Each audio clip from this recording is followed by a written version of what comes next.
Good afternoon everyone, my name is Sushmita Kumari and आज lecture number 6 है भारतीय साक्ष्य अधिनियम का। और आज का टॉपिक है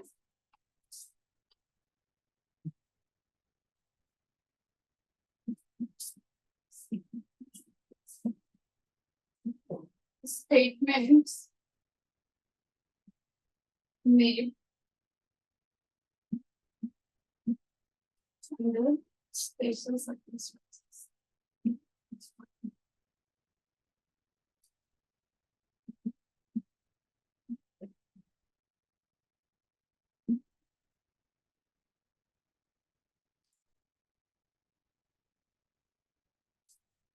ये जो हमारा सेक्शन है ये डील करता है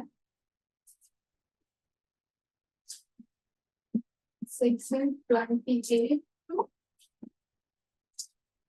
32।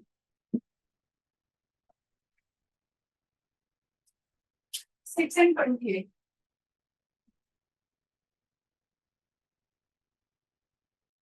सेक्शन 28 कहता है entries in book of account when relevant.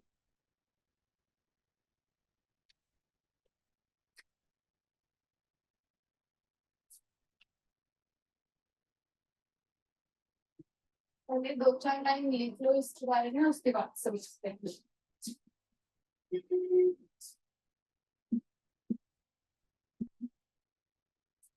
Tricks of growth can be given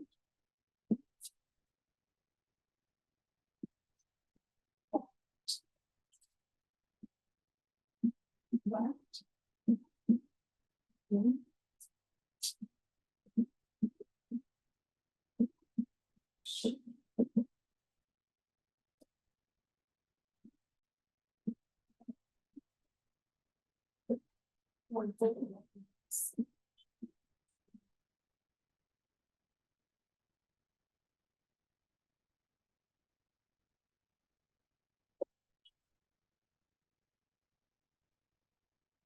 इसमें क्या,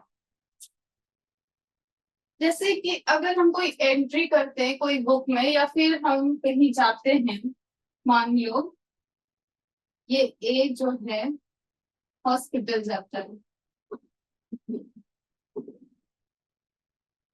रिसेप्शन का काउंटर पे एक रहता है ना एंट्री बुक, एंट्रीज बुक रहता है जहाँ पे ये एंट्री करता है, ये एंट्री करता है। फिर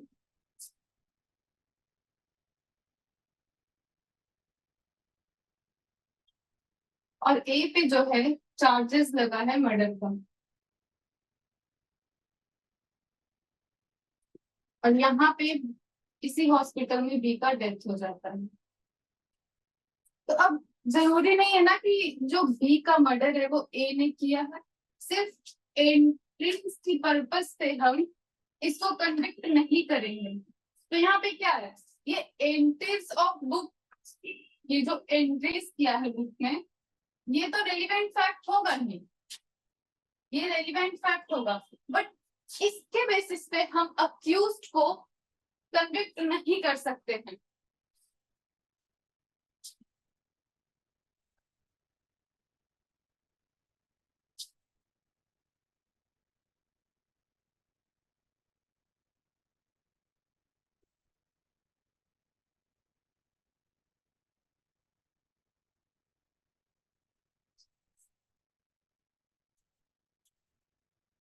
और ये जो बोला गया है कि ये जो एंट्रीज है ये रेलिवेंट होता है, बट ये क्या होता है, कोरोबरेटिव एविडेंस होता है। ये कहाँ बोला गया था, ये किस केस लॉ में बोला गया था?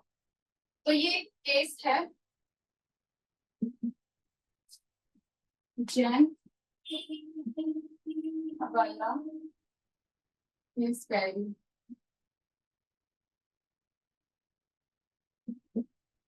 ये इस नेम से जाना जाता है और इसका नाम है एल के अडवाणी वर्सेस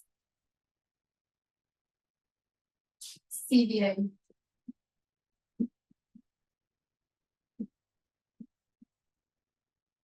इसी केस में ये बोला गया था, इसका जजमेंट था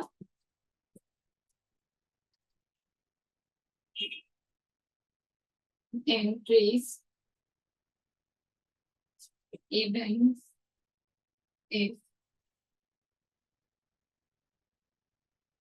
relevant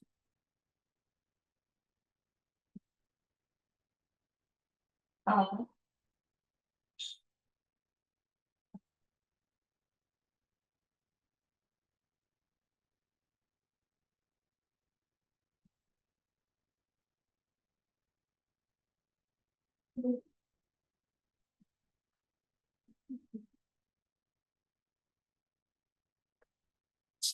इसमें ये बोला गया था कि चलो एंट्रीज जो है उसको हम रेलिवेंट फैक्ट मानते हैं, लेकिन ये एंट्री को लेकर हम किसी अक्यूज को कन्विक्ट नहीं करेंगे।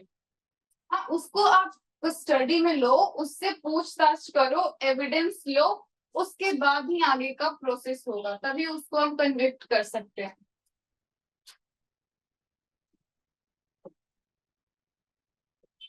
अब आ जाओ सेक्शन 29 में।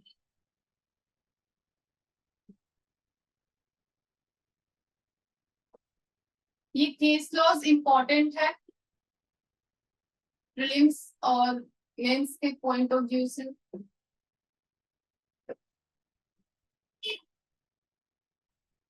सेक्शन 29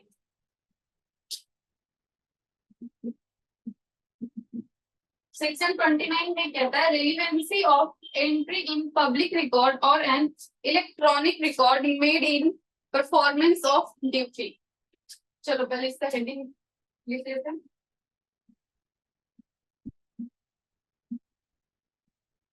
रेलिवेंसी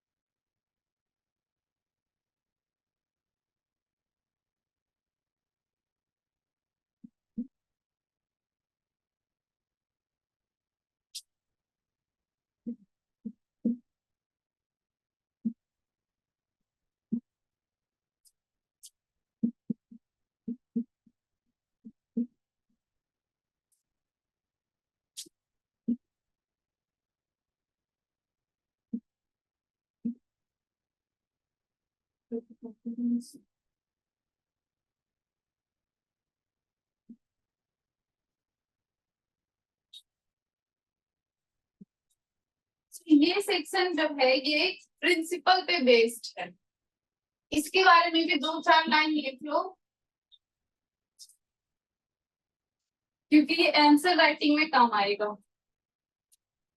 तो लिखना है section 29, this section based on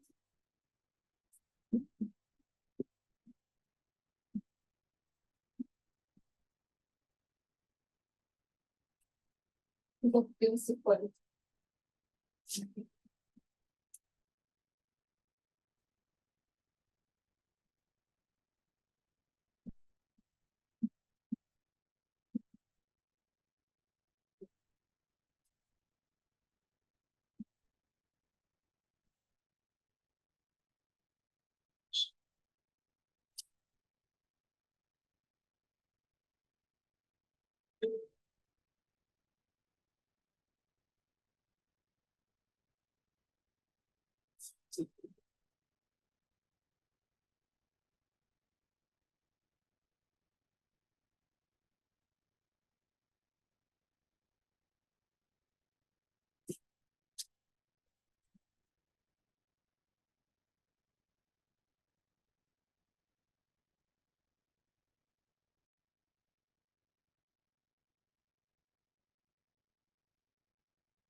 इसको पहले इतना नोट डाउन कर दो सेक्शन 29 का।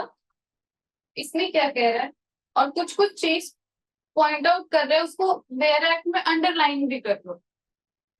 इसमें क्या है, an entry in any public और अदर ऑफिशियल बुक, रजिस्टर और रिकॉर्ड और an electronic record stating a facting issue or relevant fact and made by a public servant is the discharge of his official duty or by any other person in performance of a duty especially enjoined by the law of the country in which such book, register or record or an electronic record is kept is itself a relevant fact. ये जो है ये by law create हुआ है।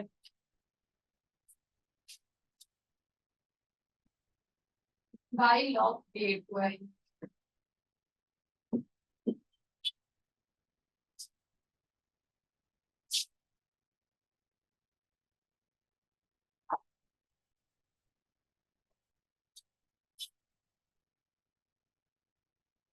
अब है section 30। Section 30 क्या कहता है?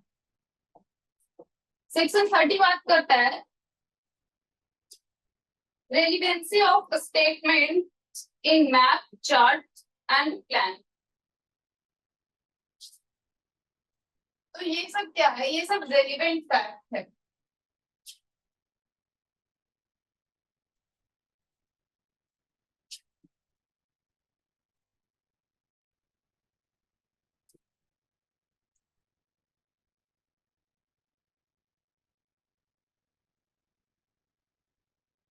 चलो सेक्शन 30 को एक एग्जांपल से समझते हैं।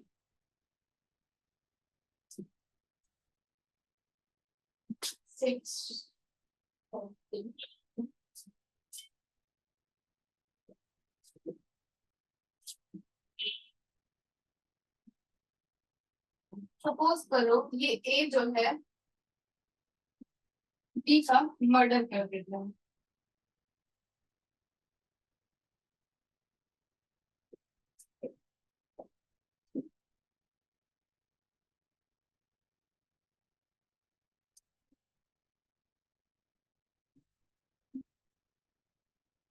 फिर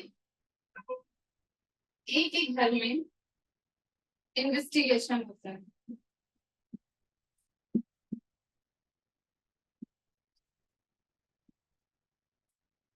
अब इसके घर में जब इन्वेस्टिगेशन होता है तो इसके घर से एक मैप मिलता है, और ये वो मैप है जो पब्लिश किया हुआ है स्टेट गवर्नमेंट या सेंट्रल गवर्नमेंट से।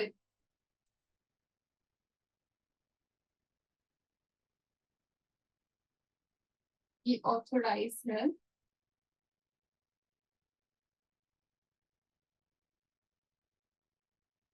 ऑथोराइज्ड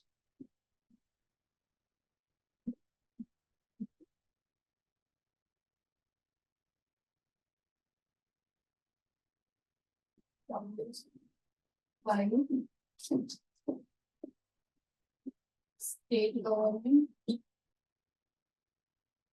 और सेंट्रल गवर्नमेंट।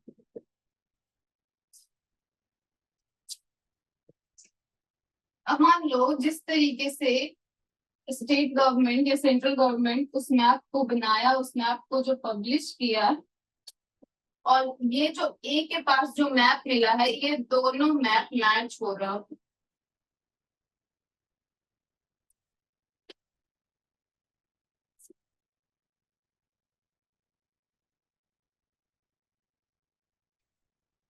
तो यहाँ पे क्या होगा?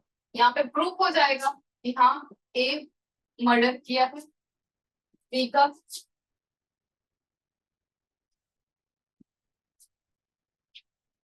चलो एक और बेयर एक्ट के लैंग्वेज भी देख लो, उसके बाद अच्छे से समझ में आ जाएगा।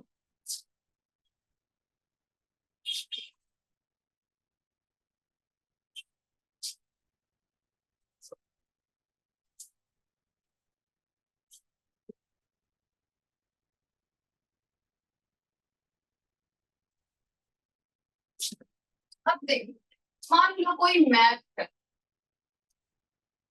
या फिर कोई चार्ट है,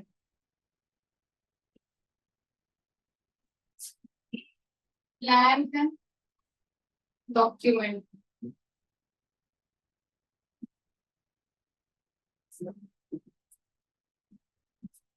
और ये सब वो डॉक्यूमेंट है जो कि पब्लिश किया गया है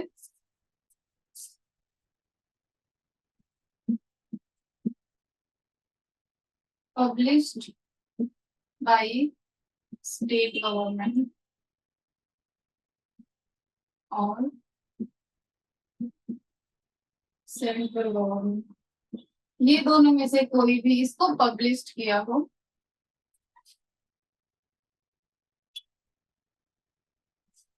तो ये सब क्या होता है, और इसमें जो स्टेटमेंट होता है वो रेलिवेंट होता है।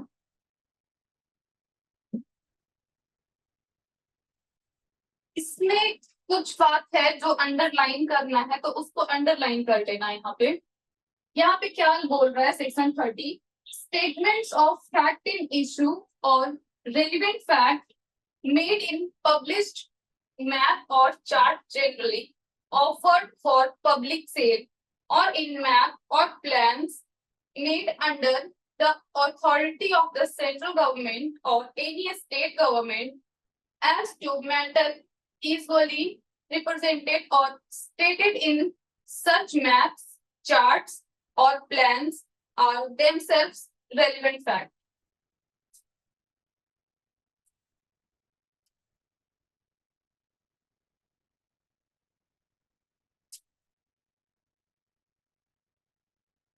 तो स्टेट गवर्नमेंट जो भी पब्लिश करती है वो रेलिवेंट फैक्ट होता है।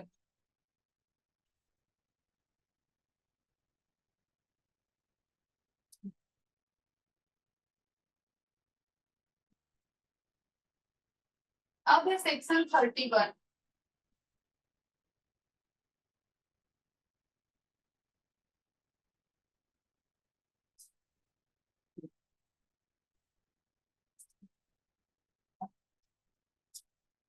31 क्या बात करता है,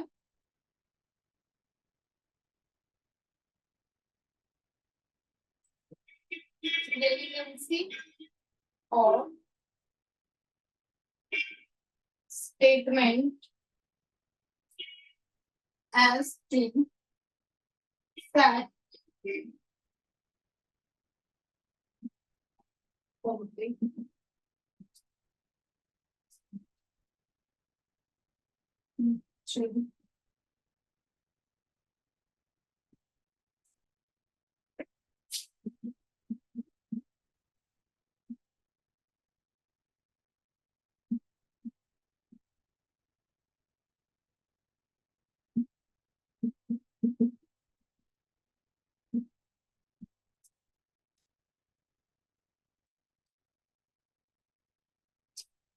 देखो, यहाँ पे जैसे सेक्शन 30 में बात किया था मैप्स, प्लान या डॉक्यूमेंट को लेकर कुछ भी कि जो स्टेट गवर्नमेंट प्रोवाइड करता है या फिर जो पब्लिश करता है वो रेलिवेंट होता है। और जिस तरीके से जो मैं एग्जांपल दी थी ए बी का, कि ए पे चार्जेस लगाए कि ये बी का मर्डर किया है और बी के घर इन्वेस्टिगेशन होता है तो उसके घर से वो मैप निकलता है,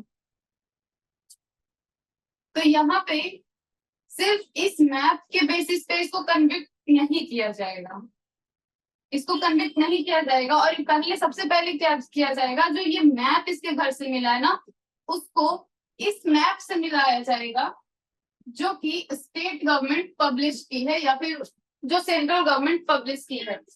ये पहले इस मैप का अच्छे से मतलब मैच करेंगे कि हाँ मैच हो रहा है या नहीं हो रहा है। अगर मैच हो जाता है तब ये कन्विक्ट होगा। और एंट्रीज वाले में भी वही है कि सिर्फ एंट्री के बेसिस पे हम किसी भी अक्यूज को कन्विक्ट नहीं करेंगे, पहले क्या करेंगे, इन्वेस्टिगेशन करेंगे।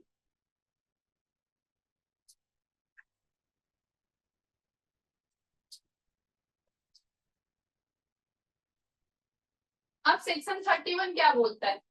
Relevancy of a statement as to fact of public nature contained in certain acts or notification.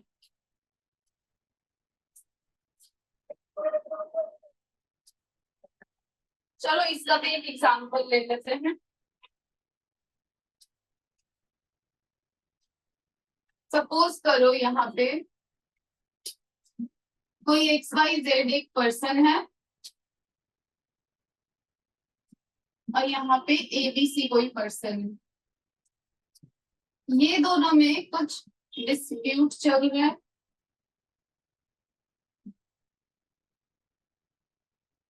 किसी भी चीज को लेकर चल रहा हो। अब सपोज करो यहाँ पे जो ये XYZ है ये कोई व्हीकल लेता है, एक व्हीकल खरीदता है। अब वो व्हीकल तो कुछ भी हो सकता है, बाइक हो सकता है, कार हो सकता है,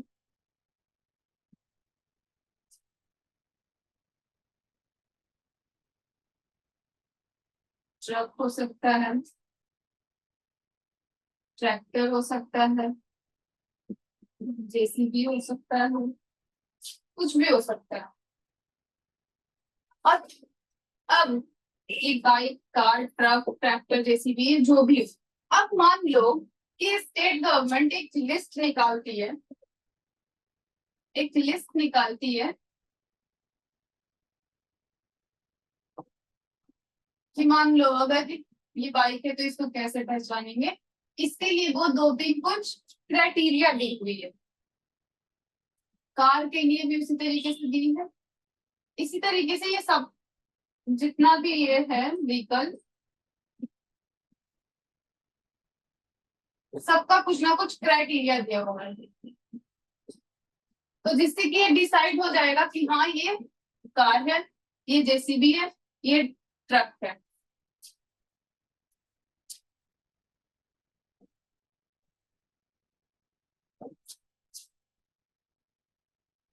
और ये जो क्राइटेरिया दिया हुआ है ना, ये जो क्राइटेरिया दिया हुआ है, कोई 3, कोई 4, कोई 5, तो ये क्राइटेरिया क्या होगा? ये क्राइटेरिया हमारा रेलिवेंट फैक्ट आएगा, रेलिवेंट फैक्ट होगा।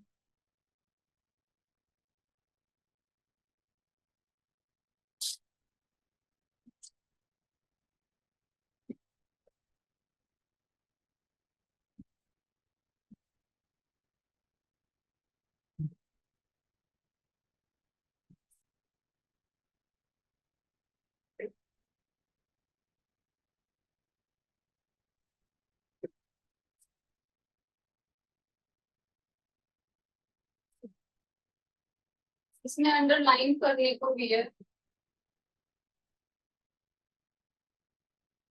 इसमें क्या है? When the court has to form an opinion, तो यहाँ पे जो एन ओपिनियन है उसको अंडरलाइन कर लेना। As to the existence of any fact of a public nature, तो any fact of a public nature को भी अंडरलाइन करना है यहाँ पे।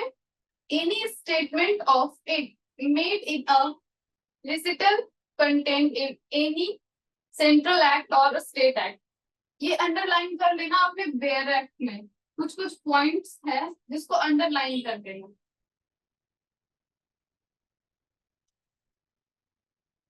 अब section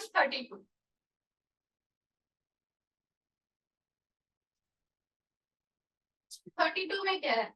Relevancy of statements as to any law contained in law book including electronic or digital form।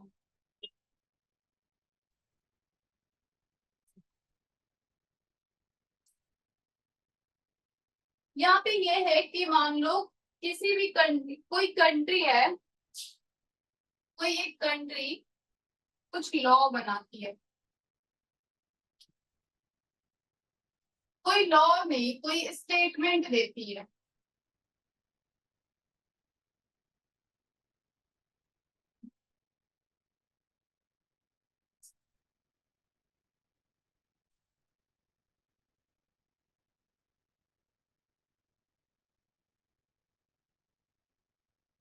और ये स्टेटमेंट किस पे देती है? कोई दूसरे कंट्री का लॉ पे, या तो फिर जो ये ए कंट्री है, ये मान लो कोई एक लॉ बनाई हो और इस पे ये कुछ स्टेटमेंट दी हो, तो ये सब क्या होगा, ये सब भी हमारा रेलिवेंट फैक्ट होगा।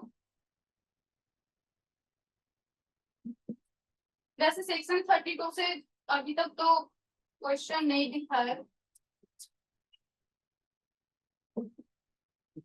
तो हमारा जो ये टॉपिक था statement made under special circumstances, ये जो सेक्शन 28 टू 32 से डील करता था, ये खत्म हो गया है। और फिर अब हम नया टॉपिक स्टार्ट करेंगे।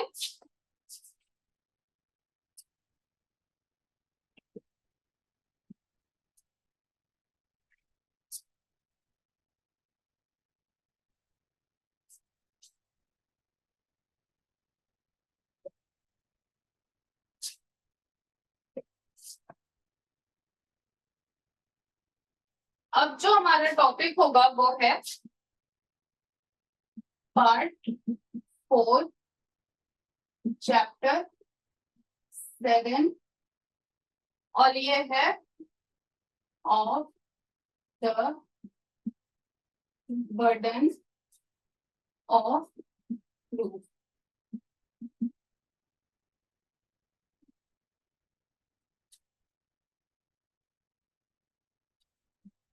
बर्डन ऑफ प्रूफ हमारा डील करता है सेक्शन 104 टू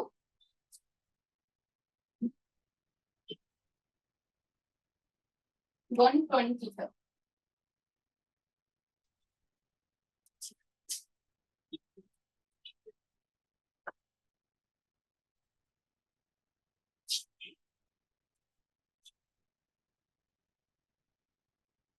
अब सबसे पहले ये देखो कि जो बर्डन ऑफ प्रूफ होता है ये किस पे लाई करता है।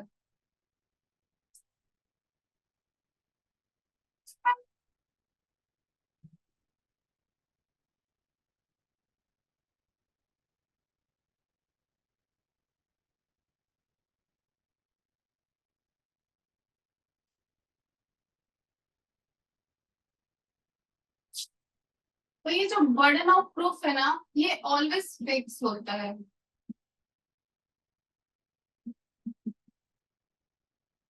बट कहीं कहीं पे ऑनर्स ऑफ प्रूफ होता है।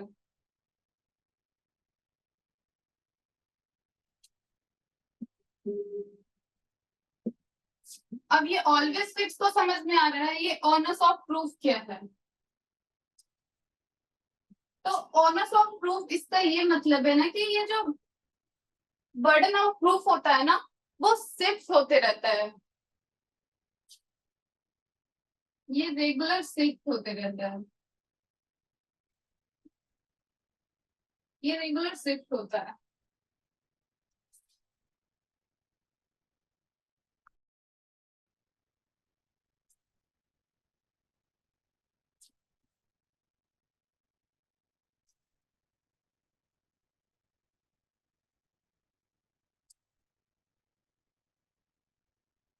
तो अभी टॉपिक स्टार्ट करते हैं। सेक्शन 104, इसमें क्या लिखा है, इसमें है whoever desire any court to give judgment as to any legal right or liability dependent on the existence of fact which he asserts must prove that those facts exist, and when a person is bound to prove the existence of any fact, it is said that the burden of proof lies on that person. इसको एक example से समझो, इसमें illustration भी दिया है, आप illustration भी पढ़ सकते हो।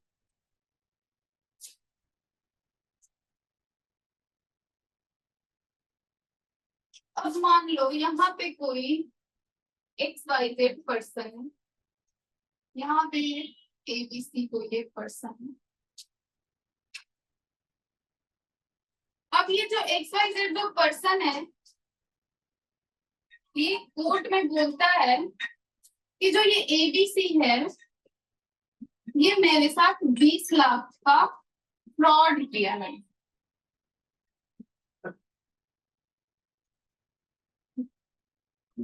एक्स वाई जेड कहता है कि जो एबीसी जो पर्सन है ये 20 लाख का फ्रॉड किया है।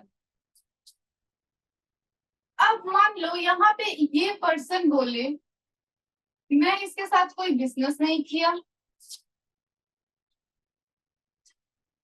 ना ही इससे रुपए लिए हैं,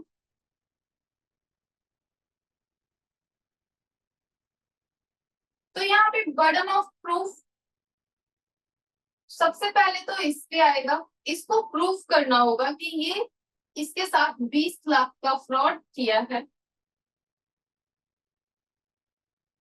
तो यहाँ पे बर्डन ऑफ प्रूफ किस पे आएगा? एक्स वाई जेड पे आएगा।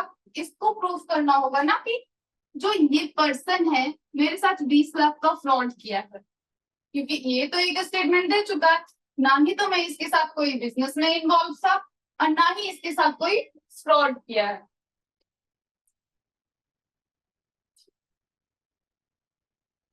चलो अब एक क्रिमिनल केस का देखते हैं।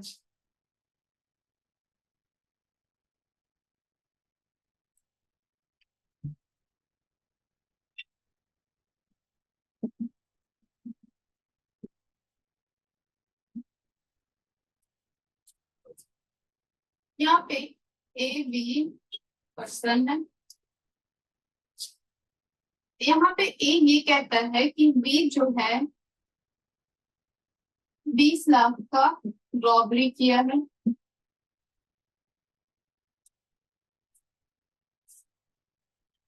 चलो हम थोड़ा कम करते हैं, 10 लाख का रॉबरी किया है।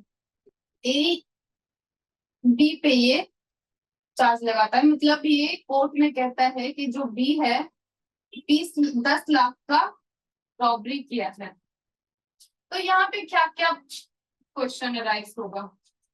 सबसे पहले ये राइज होगा कि क्या ए के पास सच में 10 लाख रुपए हैं?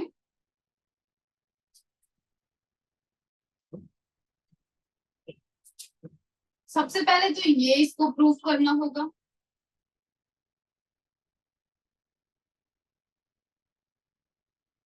अब यहाँ पे आप लोग बताओ कि क्या यहाँ पे बी को प्रूफ करने की जरूरत है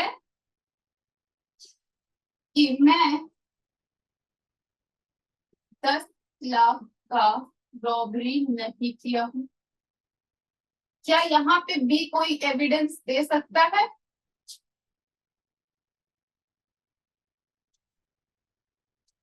क्योंकि सिर्फ इतना कह देने पे ही तो बी को कन्विक्ट नहीं कर सकते हैं,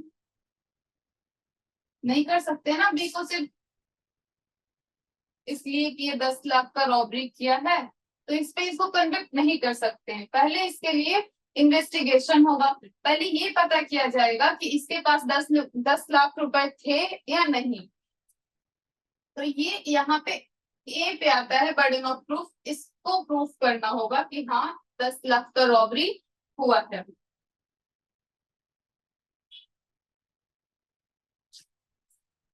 कन्विक्शन कब होता है? कन्विक्शन सबसे पहले एविडेंस चाहिए। कोई भी अगर प्रोसीडिंग चल रहा है तो उसको प्रूफ करने के लिए कितना एविडेंस चाहिए होगा, मतलब कि वो जो एविडेंस का जो वेटेज होगा वो कितना होगा। समझो, मान लो ये कन्विक्शन, कन्विक्शन करने के लिए क्या चाहिए? एविडेंस चाहिए। अब ये जो एविडेंस चाहिए उसका वेटेज क्या होना चाहिए? उसका वेटेज कितना होना चाहिए?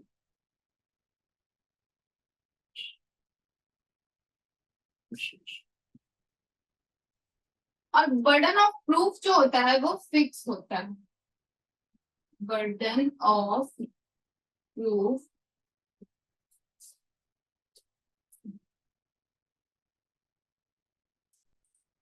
ऑलवेज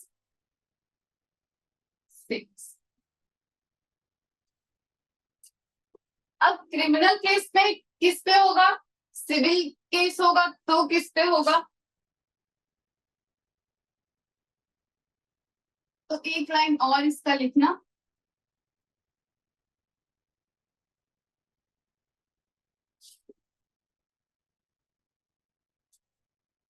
सबसे पहले तो ये लिखना,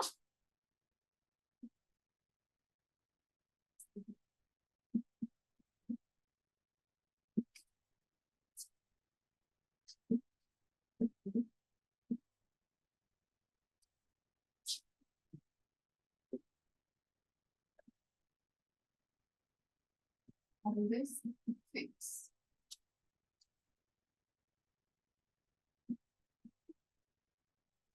civil case burden of proof किस पे लाई करेगा, क्रिमिनल केस। तो जब क्रिमिनल केस होगा तो ये बर्डन ऑफ प्रूफ प्रोसिक्यूशन पे लाई करेगा।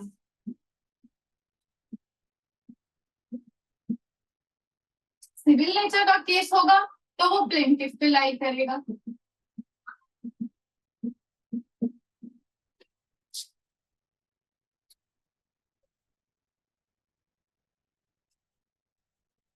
अब जैसे आप देखो इसका एक इलस्ट्रेशन देख लो, क्या कहता है, A address a court to give judgment that B shall be punished for crime which A says B has committed. A must prove that B has committed the crime. अब मान लो, अब यहाँ पे एग्जाम्पल लेते हैं। मान लो यहाँ पे A और B के बीच डिस्प्यूट चल रहा है, या तो फिर ये अलेज कर रहा है कि B जो है ये क्राइम कमिट किया है, क्राइम कमिट किया है, और ये कोर्ट से कह रहा है कि इसको पनिश करो, पनिश करो। तो क्या ये ऐसे तो पनिश नहीं करेगी। अब यहाँ पे कोर्ट बोलेगी ए से कि आप प्रूफ करो, तो यहाँ पे बर्डन ऑफ प्रूफ किस पे आएगा, ए पे आएगा। ए को प्रूफ करना होगा कि जो बी है वो क्राइम को कमिट किया है।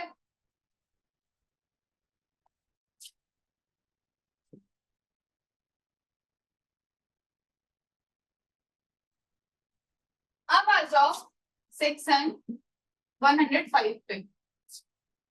105 जो बात करता है वो ons of proof.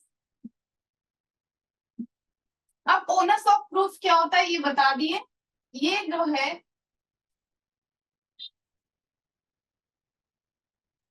Onus of proof हमेशा ये चेंज होता है, कभी ए को करना होगा कभी बी को करना होगा।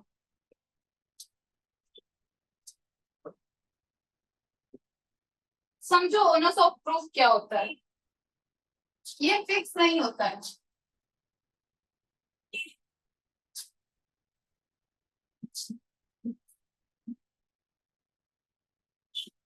ये रेगुलर शिफ्ट करता है। इसका भी एक इलस्ट्रेशन से समझ लो।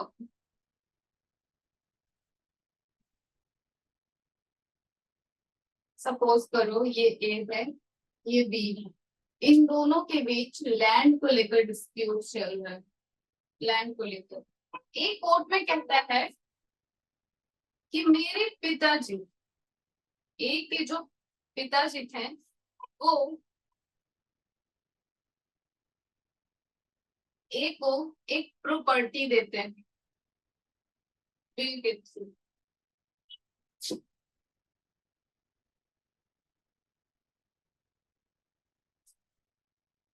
बट वो जो प्रॉपर्टी है बी उस पे कब्जा किया है, ऐसा ए कह रहा है कि मेरे पिताजी लैंड दिए थे वो जिसपे बी कब्जा किया हुआ है। अब यहाँ पे किसको प्रूफ करना होगा, ए को करना होगा ना। ए पे बर्डन ऑफ प्रूफ है, इसको प्रूव करना होगा कि हाँ ये जो लैंड है, ये जो प्रॉपर्टी है, वो मेरे पिताजी बिल के थ्रू हमको दिए थे। ये ए को प्रूफ करना होगा। बट यहाँ पे होता है क्या, यहाँ पे होता ये है कि बी कह देता है कि नहीं, मतलब यहाँ पे ये मुकर जाता है। बी बोलता है कि नहीं, मैं कब्जा नहीं किया हूँ, ए जो है लैंड को मेरे पास बेच दिया था, लैंड को सेल किया था। अब लैंड को सेल किया था तो कोर्ट यहाँ पे बोलेगी कि चलो ठीक है, अगर ए लैंड आपको बेचा था तो आपके पास सेल डीड होगा, सेल डीड होगा। अब यहाँ पे मान लो अगर बी है, बी जो सेल डीड अगर कोर्ट को दिखा दे तो यहाँ पे क्या होगा, बी झूठा साबित हो जाएगा ना, क्योंकि अगर कोई भी जमीन वगैरह, जमीन जो होता है अगर बेचते हैं खरीदते हैं तो एक सेल डीड बनती है। अब मान लो ये तो एक केस हो गया, अब दूसरा केस यहीं तक समझो, दूसरा केस यहाँ तक समझो।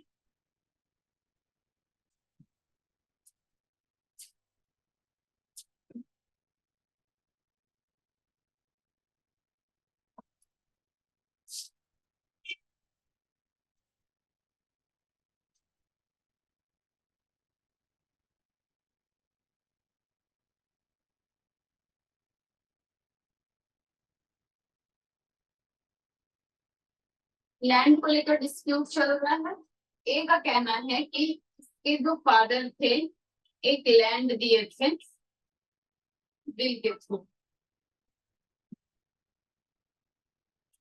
बट ये यूज नहीं कर पा रहा लैंड को, क्योंकि बी इस पे, बी जो है इस लैंड पे कब्जा किया है। बस इतना ही समझ।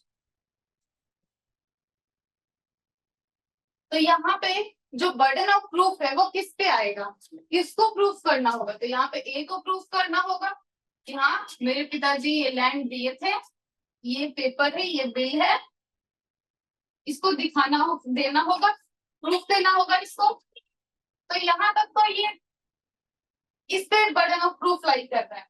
बट जैसे ही बी रिप्लाई करता है, जैसे ही बी रिप्लाई करता है नहीं, मतलब नो, मतलब ये कब्जा नहीं किया है, बल्कि ए जो है लैंड को सेल किया, सेल कर दिया था बी को, और ये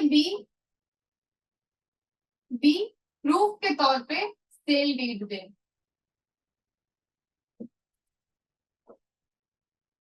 चलो ठीक, यहाँ तक। अब मान लो कि ये बी बोलता है कि ए जो है लैंड बेचा था मेरे पास, तो बी से भी प्रूफ मांगा जाएगा, इससे भी एविडेंस लिया जाएगा। तो यहाँ पे क्या हो रहा है, burden of proof regularly shift हो रहा है, शिफ्ट हो रहा है ना, पहले इस पे था फिर इस पे हुआ, फिर ये जब मतलब ये मना कर दिया कि नहीं हम कोई लैंड पे कब्जा नहीं किए हैं, तो फिर यहाँ पे शिफ्ट हुआ, यहाँ ए पे शिफ्ट हुआ। अब जब फिर ये रिप्लाई में कहता है कि ये लैंड तो सेल किया था, ए मेरे पास लैंड को बेच दिया है, तो अब क्या है, अब फिर से बर्डन ऑफ प्रूफ किस पे आ गया, बी पे आ गया कि चलो ठीक है, अगर लैंड सेल किया था तो कुछ तो एविडेंस होगा, सेल डीड वगैरह बना होगा, वो दिखाओ। तो इस तरीके से जो होता है बर्डन ऑफ प्रूफ शिफ्ट करता है, जिसको ओनस ऑफ प्रूफ कहते हैं।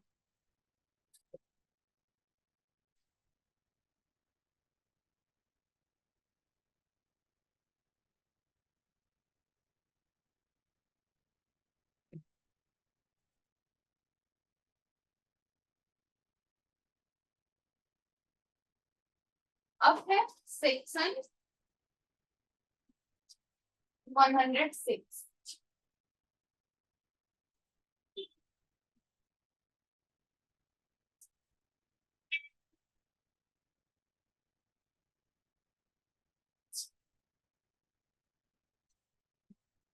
बेयर एक्ट में मार्क कर लेना सेक्शन 105 के बगल में लिख लेना, जहां पे लिखा हुआ है on home burden of proof lies, तो यहाँ पे ब्रैकेट में करके लिख लेना कि इसको ओनर्स ऑफ प्रूफ भी बोला जाता है।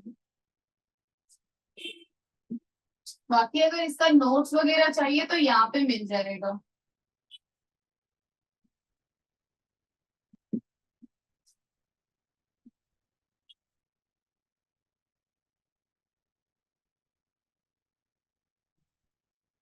टेलीग्राम पे मिल जाएगा आपको नोट्स, सुष्मिता ऑफिशियल पे, यहाँ पे सर्च कर लेना, आपको नोट्स मिल जाएगा।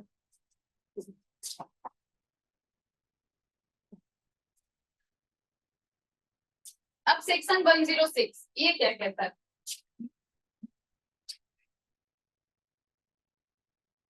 Burden of proof as to particular fact.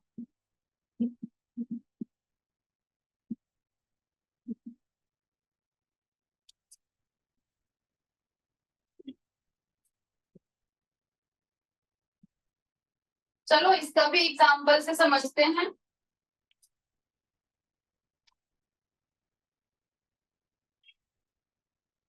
सबसे पहले इसमें लैंग्वेज क्या लिखा है, पेयर का लैंग्वेज देख लेते हैं। ये ही बोल रहा है the burden of proof as to any particular facts lie on that person who wishes to the court to believe in its existence unless it is provided by any law that the proof of that fact shall lie on any particular person।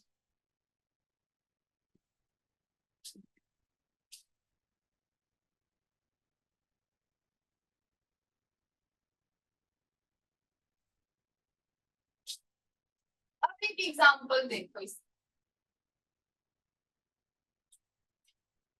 मान लो A B. अब एक court में ये कहता है कि B जो है, बी का मर्डर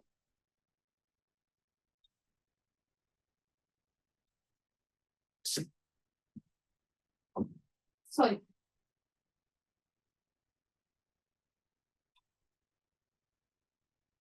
एक कोर्ट में कहता है बी के घर में जो चोरी हुई है वो सी ने किया।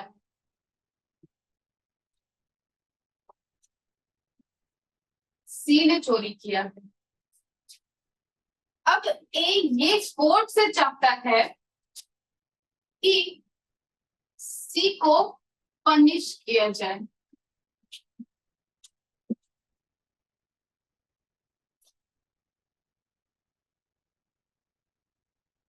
बट ऐसा तो नहीं होगा, यहाँ पे बर्डन ऑफ प्रूफ एक पे आएगा।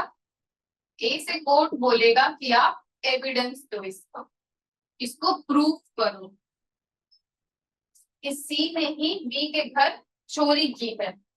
तो ये कैसे प्रूफ करेगा?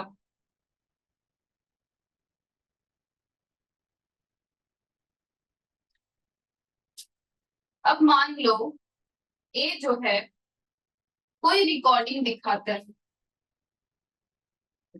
कोई रिकॉर्डिंग शो करता है। मान लो ये रिकॉर्डिंग जो है सिर्फ वॉइस रिकॉर्डिंग है। ये रिकॉर्डिंग दिखाता है और ये कोर्ट में बोलता है कि यहाँ पे सी जो है वो एक्सेप्ट कर रहा है, सी एक्सेप्ट कर रहा है कि हाँ बी के घर पे चोरी मैंने की।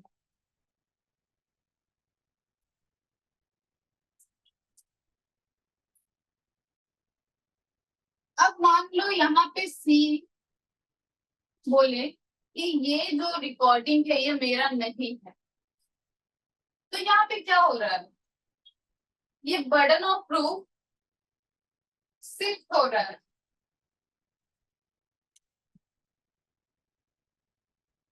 अब मान लो सी ये बोल दे ये मेरा रिकॉर्डिंग नहीं है। जिस टाइम चोरी हुआ था या जिस दिन चोरी हुआ था उस दिन मैं कहीं और था। मान लो ये कुछ कोई नेम ले ले कि दिल्ली में था। चलो ठीक है। तो अब कोर्ट इस अब तो बर्डन ऑफ प्रूफ सी पे है ना कि ये प्रूफ करे कि ये दिल्ली में था। तो यहाँ पे ये क्या करेगा? टिकट शो करेगा, कुछ पिक्चर्स शो करेगा कि हाँ जिस दिन या जिस टाइम चोरी हुआ था मैं तो था ही नहीं, मैं दिल्ली में था।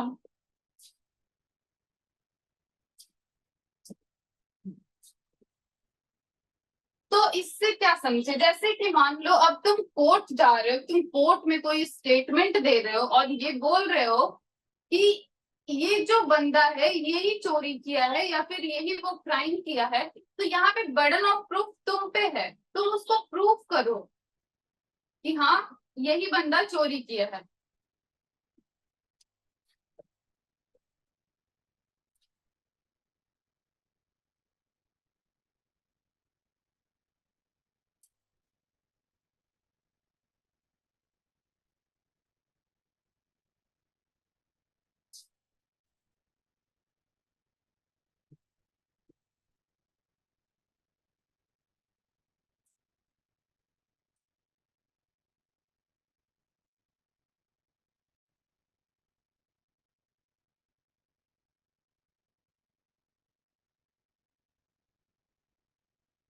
अब सेक्शन 107 ये क्या कहता है? Burden of proving fact to be prove to make evidence admissible. तो इसका जो एक परफेक्ट एग्जाम्पल है वो डाइंग डेक्लेरेशन का है।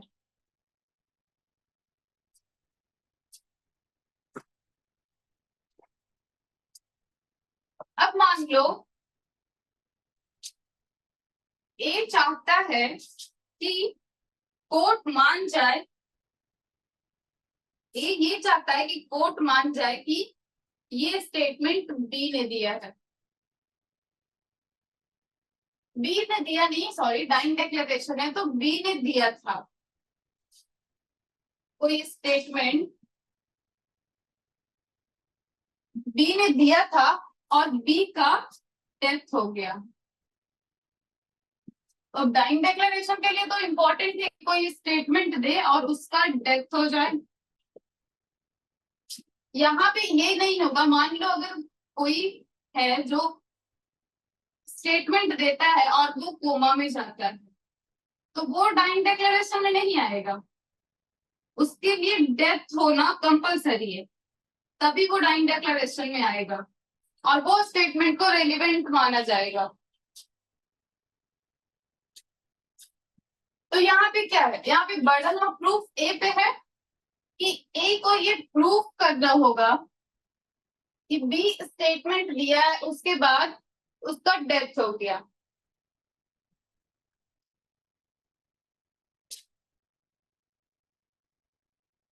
क्योंकि डाइंग डिक्लेरेशन तो वही होता है ना कि स्टेटमेंट पहले दिया हो उसके बाद उसका डेथ हो गया हो।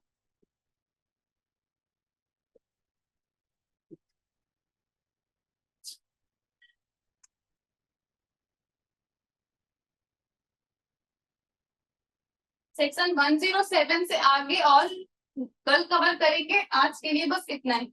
अगर आप मेरे जुडिशियल लॉ क्लासेस में इनरोल होना चाहते हैं तो नीचे दिए गए टोल फ्री नंबर पे कांटेक्ट करें। और आपको ये क्लासेस कैसा लग रहा है वो भी कमेंट करके बताएं। Thank you.